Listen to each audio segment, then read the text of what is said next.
नमस्कार मंडळी, आजच्या व्हिडिओमध्ये तुमचं स्वागत आहे.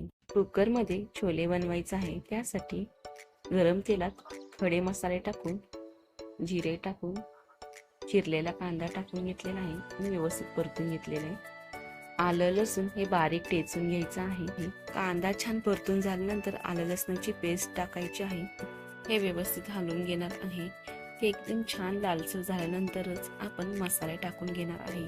लाल मिरची पावडर, हळद टाकून व्यवस्थित मिक्स करून घेणार आहे.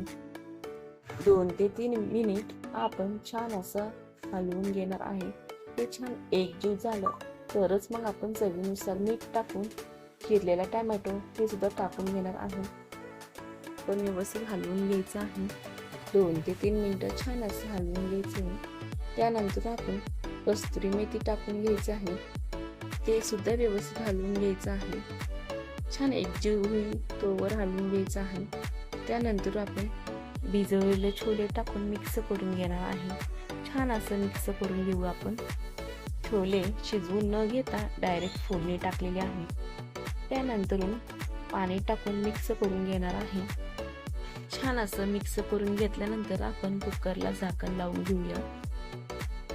4 ते 5 शिट्ट्या झाल्या की मंद आचेवर गॅस ठेवणार आहे. तर छोले असं छान शिजले जातील. आपले शिट्टे झालेले आहे. आपण कुकर उघडून पाहूया.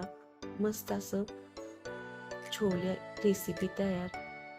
तुम्ही पाहू शकता छान असा कलर आलेला आहे आणि छोले पण छान शिजलेले आहेत. भाज्या छान असं घट्टसर झालेली आहे. आता आपण सर्व करून घेऊया. आजची रेसिपी तुम्हाला आवडलीच लाईक, शेअर, सबस्क्राईब करा. धन्यवाद.